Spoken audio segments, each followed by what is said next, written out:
ನಮ್ಮ ನ್ಯೂಸ್ಗೆ ಸ್ವಾಗತ. ಜನತಾ ಕರ್ಫ್ಯೂ ಧಿಕ್ಕರಿಸಿ ಇಸ್ಪೇಟ್ ಜೂಜಾಟ, ಬಟ್ಲಳ್ಳಿ ಠಾಣೆಯ ಪೊಲೀಸರಿಂದ 6 ಮಂದಿ ಬಂಧನ. ಚಿಂತಾಮಣಿ ತಾಲೂಕಿನ ಬಟ್ಲಳ್ಳಿ ಠಾಣೆಯ ಪೊಲೀಸರು ಠಾಣಾ ವ್ಯಾಪ್ತಿಯ ಭುಜಂಗರಾಯನಕೋಟೆ ಗ್ರಾಮದ ಹೊರವಲಯದ ಅಧಿಕಾರಿ ಸುಬ್ಬರಾಯಪ್ಪನವರ ಜಮೀನು ಗಿಡಗಳ ಮಧ್ಯೆ ಜನತಾ ಕರ್ಫ್ಯೂ ಧಿಕ್ಕರಿಸಿ ಇಸ್ಪೇಟ್ ಜೂಜಾಟದಲ್ಲಿ ತೊಡಗಿದ್ದ ಗುಂಪಿನ ಮೇಲೆ ಸೋಮವಾರ ದಾಳಿ ನಡೆಸಿ 6 ಮಂದಿಯನ್ನು ಬಂಧಿಸುವಲ್ಲಿ ಯಶಸ್ವಿಯಾಗಿದ್ದಾರೆ.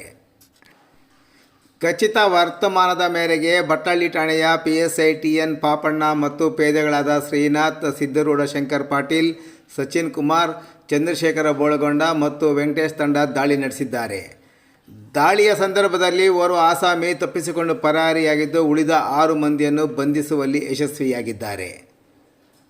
ಬಂಧಿತರನ್ನು ತಾಲೂಕಿನ ದಿಗುವಮಿಂಡಲ್ ಗ್ರಾಮದ ವೆಂಕಟೇಶ್, ಭುಜಂಗರಾಯನಕೋಟೆಯ ನರಸಿಂಹಪ್ಪ ಮತ್ತು ಶ್ರೀರಾಮ, ಎಸ್ ರಾಗುಟ್ಟಳಿಯ ಶಂಕರ್ ಮತ್ತು ಮಂಜುನಾಥ್, ವೈಗೊಲ್ಲಳ್ಳಿಯ ಅಕ್ಕಲ್ರೆಡ್ಡಿ ಮತ್ತು ಚಿಂತಾಮಣಿ ತಾಲೂಕಿನ ಅಂಬಾಜಿದುರ್ಗ ಹೋಬಳಿಯ ನಾಯನಹಳ್ಳಿಯ ಕಾರ್ತಿಕ್ ಎಂದು ಗುರುತಿಸಲಾಗಿದೆ.